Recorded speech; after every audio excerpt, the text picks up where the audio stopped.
C'est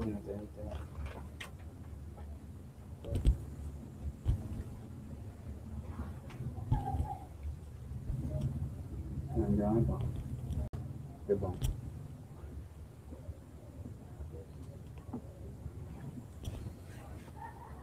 Oui, bonsoir les amis et bienvenue sur la chaîne Emero le biochimiste. J'espère qu'un maximum de personnes va profiter de ce direct. J'aimerais vous édifier sur les différentes méthodes que vous pouvez appliquer,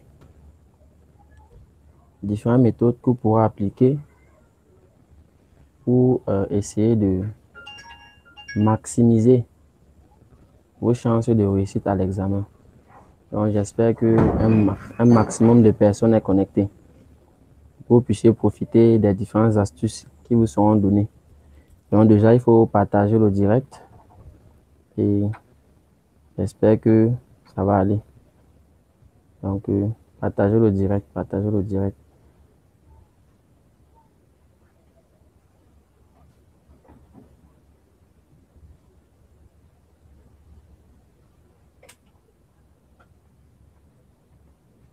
Il faut partager. Il faut un maximum de personnes. Quand on commence à donner les différentes astuces.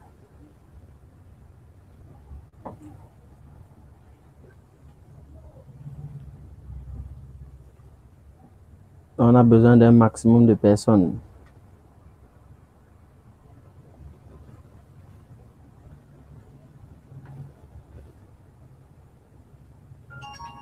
Oui, il faut partager.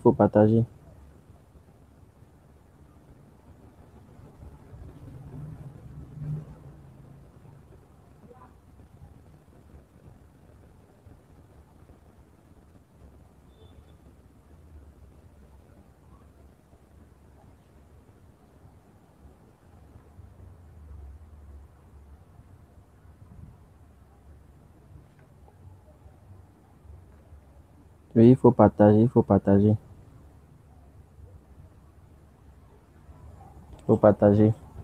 On veut un maximum de personnes pour lancer.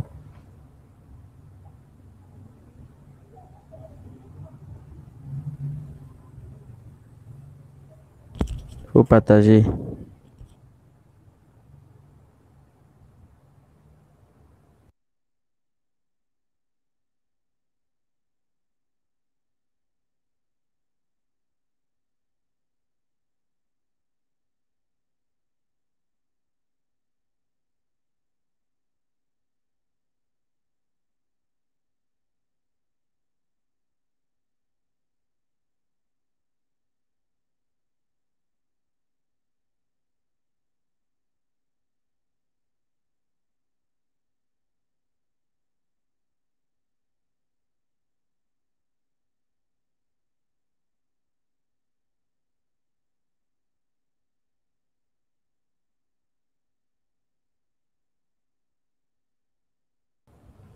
Oui, les amis, je suis de retour.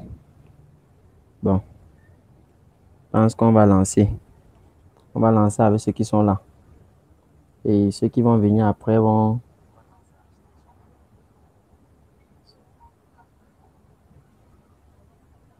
On va lancer avec ceux qui sont là et ceux qui vont venir après vont seulement profiter. Bon, déjà, pour ceux qui ne me connaissent pas, c'est Emero le biochimiste. Donc, comme mon nom l'indique, j'ai une licence en biochimie. Donc, c'est un peu là mon parcours. Donc, en tant que professeur, je dispense la SVT, EEHB et la chimie. Donc, voilà les différentes matières dans lesquelles je vous édifie généralement sur la chaîne Emero le biochimiste. Donc, en cette période, comme vous connaissez la période, c'est une période spéciale. Pourquoi? Parce que les élèves sont confrontés à plusieurs difficultés en dehors des difficultés habituelles parce que les programmes n'ont pas été achevés. On se rend compte que les professeurs présentement sont en train de poursuivre uniquement le programme. Rares sont ceux qui vont faire assez d'exercices. Et c'est ce qu'il faudrait, que chaque professeur fasse assez d'exercices avec les élèves. Maintenant, les élèves, en plus du stress de l'examen, seront confrontés un problème au niveau des connaissances parce qu'ils n'ont pas reçu assez de connaissances avant d'arriver à l'examen. Raison pour laquelle j'aimerais vous édifier pour canaliser tout cela, pour que vous ne soyez pas très stressé avant l'examen. Donc, raison pour laquelle nous avons ce direct, les bonnes méthodes d'études et les astuces pour réussir son examen. Donc, déjà, il est à noter que chacun de nous est capable d'étudier efficacement. Parce que, comme je vous le dis, le professeur, c'est le premier étudiant, c'est le premier élève. Parce que quand vous voyez le professeur en ça, généralement, vous vous dites, il connaît tout. Mais je vous assure, il ne connaît pas tout. Donc, c'est un peu ce que j'aimerais vous faire comprendre. Et chacun de nous est différent. Chacun de nous est différent. Raison pour laquelle chacun doit se poser ces questions. Est-ce que j'ai les bonnes méthodes d'étude? Est-ce que je vais pouvoir tout retenir? D'autres personnes qui lisent leur cours, par exemple de SVT, EHB, ils se posent des questions. Est-ce qu'ils vont tout retenir sur le cours ou bien est-ce que je dois retenir une partie? D'autres encore se demandent, est-ce que je vais réussir? C'est une question qui a tout son sens parce que tous les efforts de l'année doivent être couronnés par un succès. Chacun doit faire tout et tout pour avoir son examen. Raison pour laquelle ce direct sera axé sur 5 grands points. Le premier point, nous allons parler, se connaître soi-même, c'est-à-dire connaître ses capacités et ses limites de concentration pour ne pas travailler quand on est déjà très fatigué. Ça n'aurait servi à rien. Il faudra planifier son travail. Planifier son travail pour rentabiliser le temps que nous mettons à étudier. Il faudra voir le troisième point, comment étudier. C'est vrai que c'est une question qui fait un peu bizarre dans la tête. Parce que nous vont se dire, bon, depuis le primaire ou la maternelle, j'étudie. Moi, on me demande donc comment étudier. Est-ce que cela signifie que j'étudie mal? Et après, qu'est-ce que nous verrons? Quelles sont donc les méthodes d'étude? Quelles sont les méthodes d'étude? Et en dernier ressort, vous allez recevoir les conseils du biochimiste. Vous allez comprendre quelles sont les différentes astuces que moi-même j'ai dû implémenter lorsque j'étais sur les bancs et que je continue toujours à appliquer aujourd'hui. Donc, sentez-vous à l'aise. Et dans les commentaires, vous pouvez interagir. Pour ceux qui vont trouver la vidéo en cours, vous pouvez révisionner depuis le début.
Bon, on va donc lancer.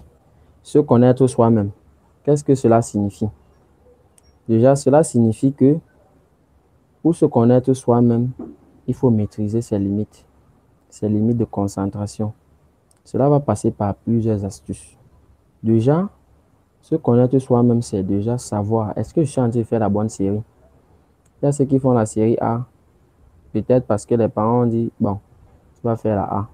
Il y a un oncle dans la famille qui est greffier, qui est avocat. Toi aussi, tu te lances à l'intérieur. Tu fais ce que tu n'aimes pas. Il y a ceux qui font la C parce qu'ils sont en train de fuir peut-être la science de la D et vice-versa. Raison pour laquelle la première astuce ici, c'est d'aimer ce que vous faites. Car cela vous permettra de développer un réel intérêt pour ce que vous faites. Parce qu'il faut aimer ce que l'on fait. Par exemple, quand vous voyez un professeur efficace qui dispense une matière qu'il apprécie beaucoup, vous allez sentir l'engouement, l'envie de faire comprendre à l'élève.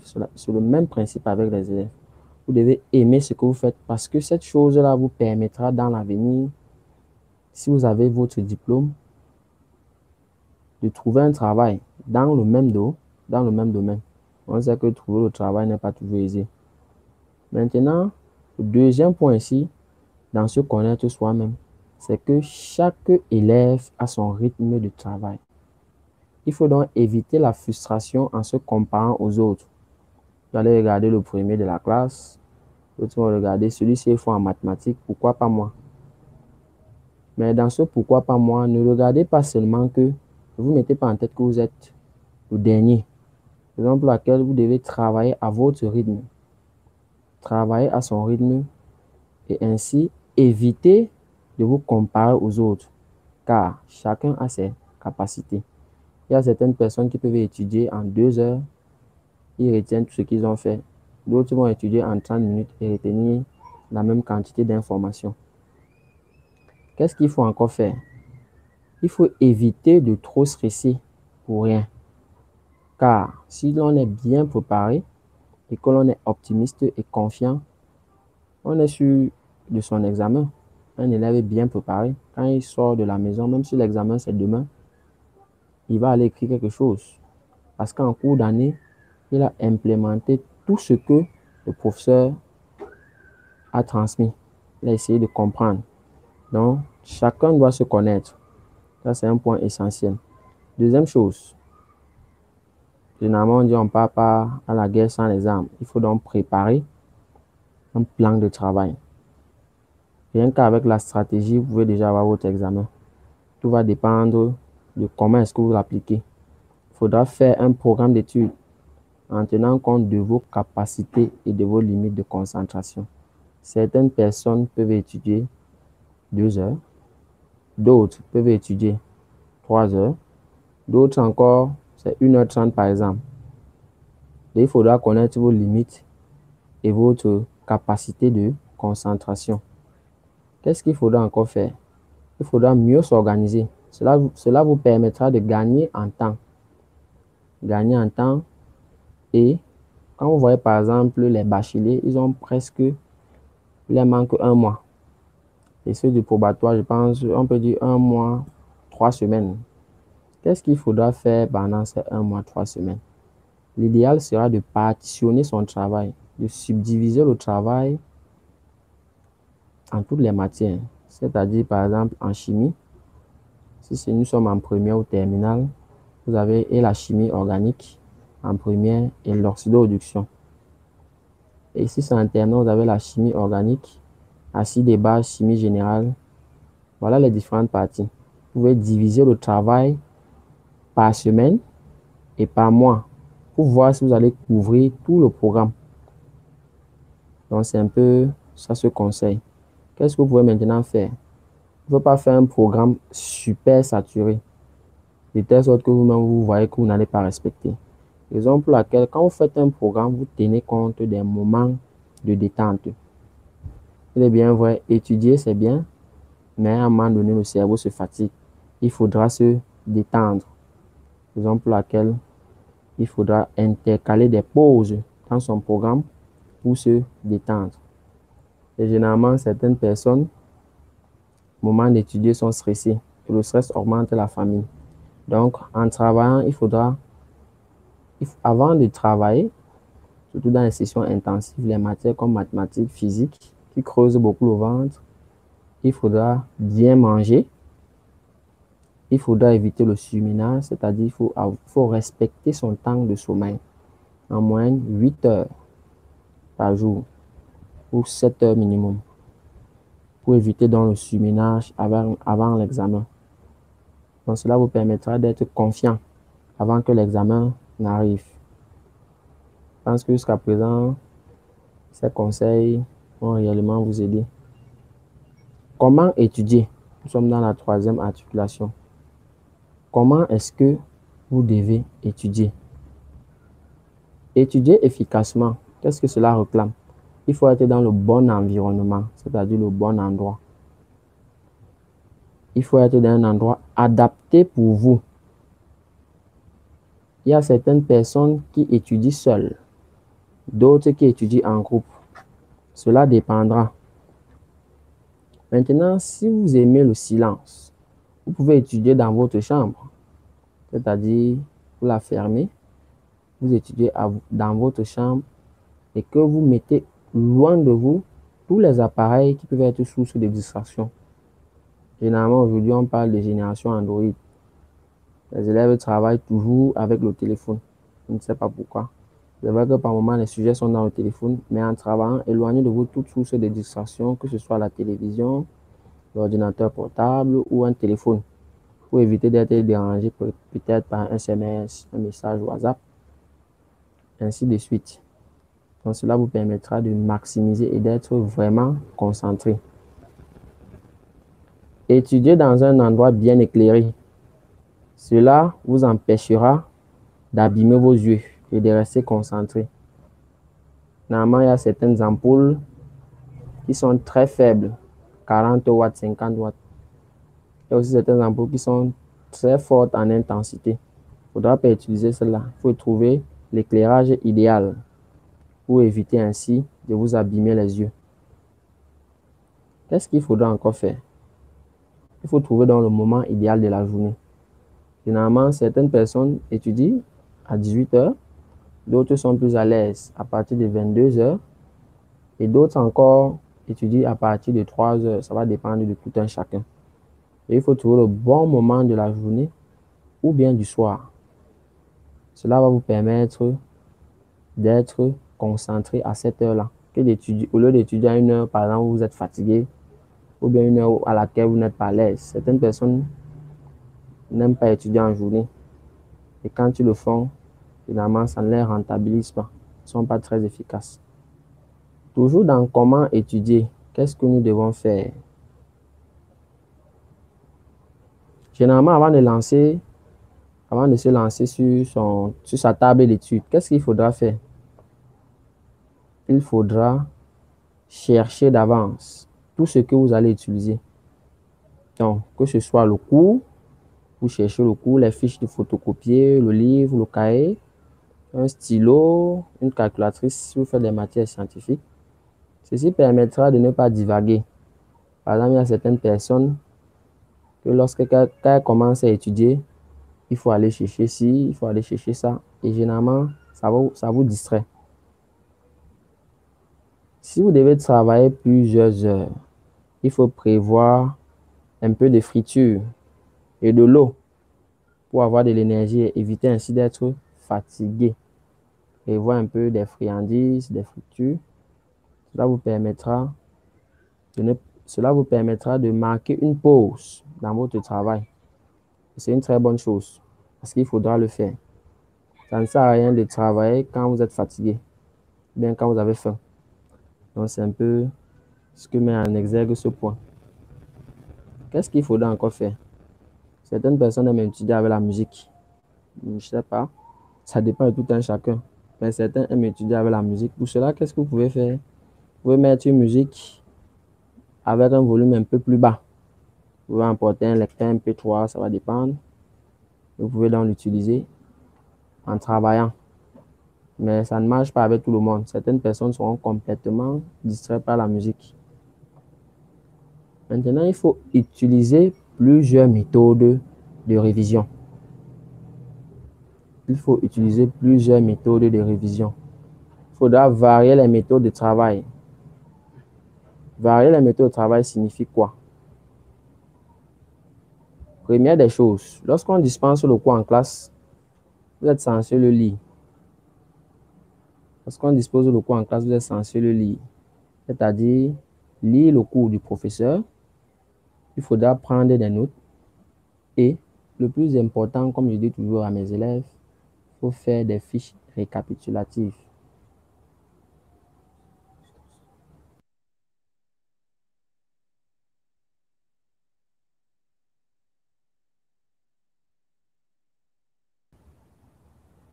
Oui, j'espère que tout le monde m'écoute. J'espère que tout le monde m'écoute. Vous pouvez écrire en commentaire s'il y a un problème, hein. J'espère que tout le monde m'écoute.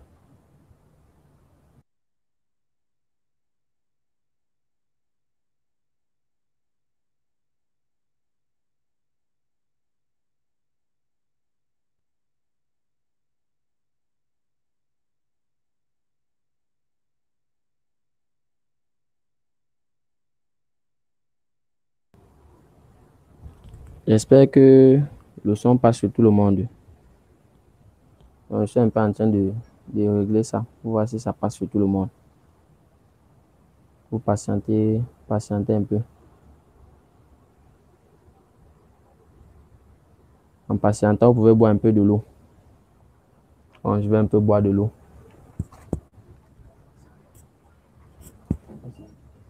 Je bois un peu de l'eau.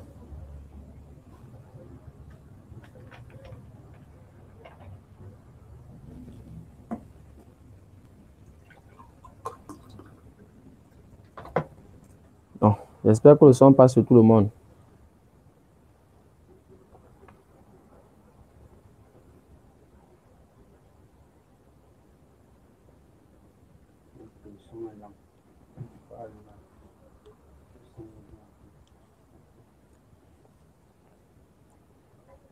Donc, vous êtes à quel niveau? On va relancer. On a dit ici, il faut multiplier les méthodes d'études. Il faut lire son cours, prendre des notes et faire des fiches récapitulatives. L'idéal pour un élève, c'est de résumer son cours en ses propres thèmes. Il faut sélectionner l'essentiel à retenir. Parce que dans un cours, on ne vous demande pas de tout retenir. Donc, on sélectionne l'essentiel. Cela va s'appliquer principalement dans les matières scientifiques. Et si possible, même dans les matières littéraires. Parce qu'il y a par exemple en maths des théorèmes qu'il faudra retenir, des propriétés qu'il faudra retenir. Si c'est en chimie, c'est le même procédé. Ici, il y a une méthode appelée la méthode du sel. C'est vrai que pendant mes recherches, moi-même, j'ai été un peu étonné. Donc, sel signifie sens, enfant, lien. Qu'est-ce qu'il faudra faire? Cela signifie qu'il faudra apprendre en s'amusant, inventer des histoires pour retenir plus facilement.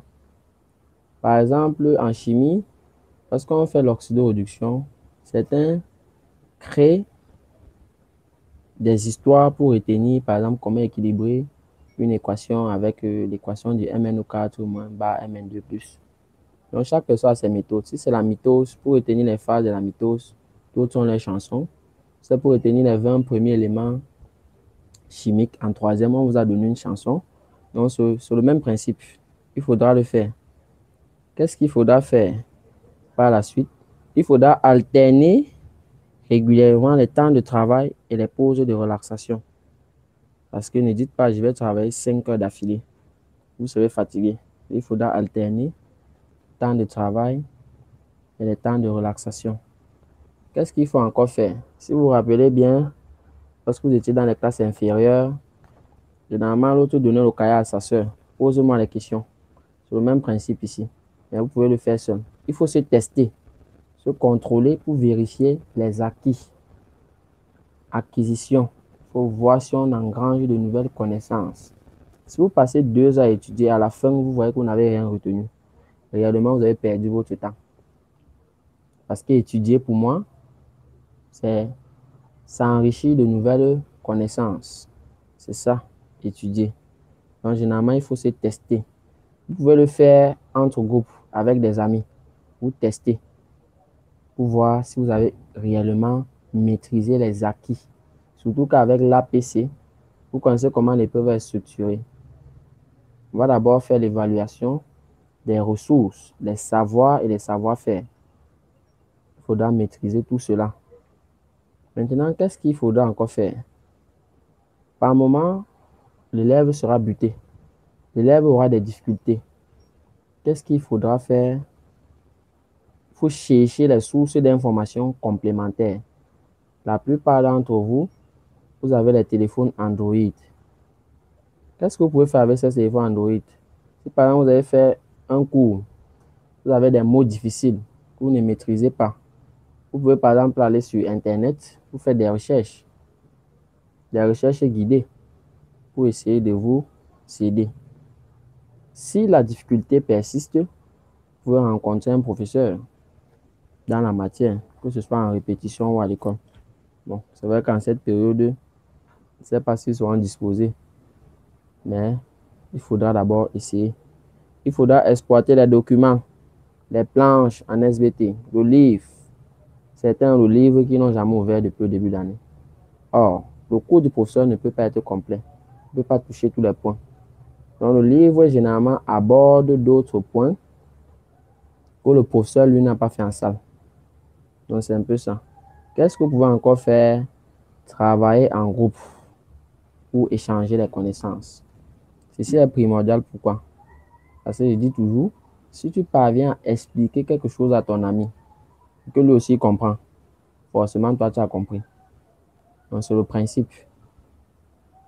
Généralement, si tu peux expliquer quelque chose à ton ami, tout ce qu'il faut comprendre avant d'expliquer, c'est que tu auras déjà compris. Et c'est l'idéal. C'est réellement l'idéal. Donc, c'est ça.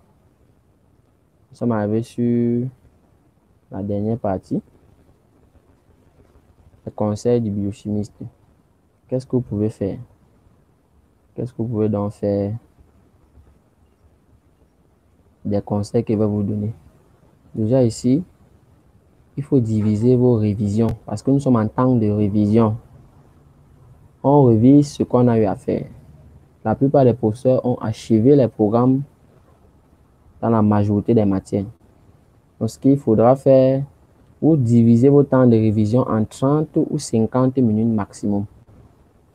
Et entre ce temps-là, vous intercalez les séances de pause. Vous profitez pour aller prendre un peu d'air. Cela va vous permettre d'aérer le cerveau et de maximiser. Comme on l'a dit en début, il faudra maîtriser ses limites de concentration et reconnaître quand on est fatigué parce que ça ne servira à rien. Et il faut maîtriser tout cela pour éviter de perdre son temps. Ne combattez pas la fatigue, ça ne sert à rien. Quand on est fatigué, on doit se reposer. Quand on est en forme, on doit travailler. Donc, si vous sentez la fatigue, ne forcez pas. Parce que si vous forcez, le cerveau, lui, n'enregistre plus rien.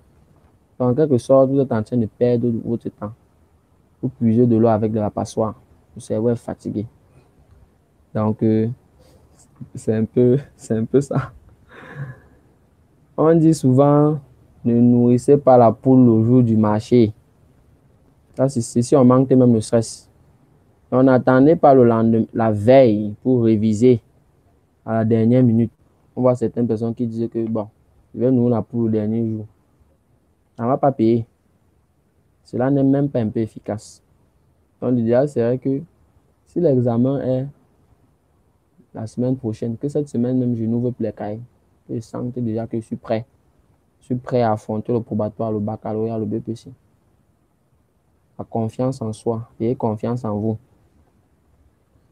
Ne remettez pas à demain ce que vous pouvez faire le même jour. Et cela va ajouter le travail sur le travail. Ça ne sera pas bon. Tout ce que vous pouvez faire le même jour et que vous avez planifié dans votre programme, il faut le faire. Ne vous donnez pas d'excuses. Parce que rappelez-vous, le cerveau humain aime la facilité. Dès que tu as mis dans ta tête que non, après ceci, il m'avait dormi. Or, sur ton programme, c'est pas ce que tu avais prévu. Le cerveau enregistre tout cela. Et le cerveau va te donner cette paresse-là. Tu vas donc aller dormir. Ayez une bonne hygiène de vie. Mangez sainement, dormez assez, buvez beaucoup d'eau. Faites des exercices pour éviter d'être stressé. Qu'est-ce que vous pouvez encore faire? Vous devez avoir confiance en vous, comme je le disais tantôt. Et ne partez pas à l'examen remettre votre destin ou bien votre avenir entre les mains du voisin. Faites-vous confiance. Soyez optimiste. Ne pensez pas que ce sont les plus forts qui réussissent aux examens. C'est l'élève le mieux préparé qui a mis en place des astuces. Vous avez souvent remarqué des premiers de la classe échoués. Généralement, ce n'est pas parce qu'il ne s'est pas bien préparé, c'est le stress de l'examen et par moments l'excès de confiance. N'ayez pas un excès de confiance en vous. C'est pas bon. Par exemple, ceux qui vont arriver à l'examen et retrouver un même exercice qu'ils ont eu à faire. Donc, commencer à s'agiter. Quand tu t'agites, l'information fuit. Le cerveau te joue des tours. Donc, quand on vous donne l'épreuve à l'examen, vous calmez. 5 minutes de calme. Vous respirez. Vous relaxez. Et par moment, lorsqu'on te donne le sujet, tu te rends même compte. C'est comme si tu ne connaissais rien au début. Mais quand tu te calmes, le cerveau est comme une armoire.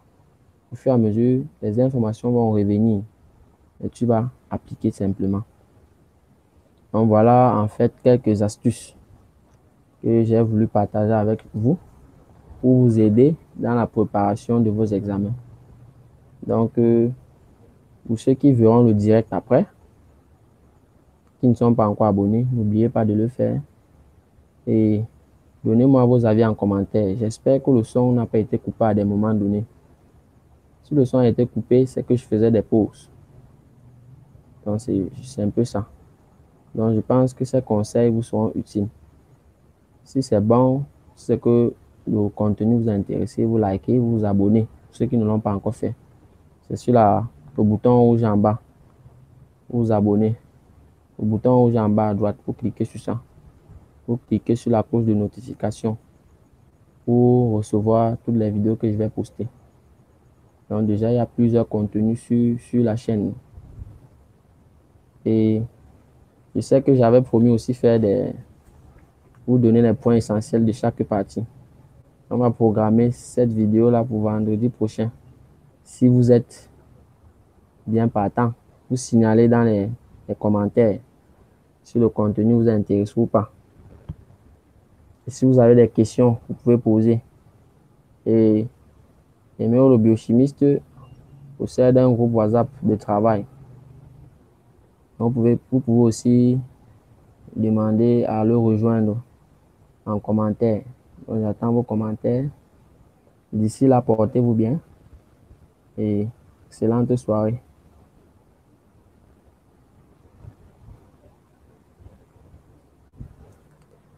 Ouf! Ah, maman. C'est vrai que c'était quand même un peu flou. Si ma caméra même c'était un peu clair, je sais pas. C'est parce que j'avais baissé la luminosité chez moi. Je vais voir 5 ans.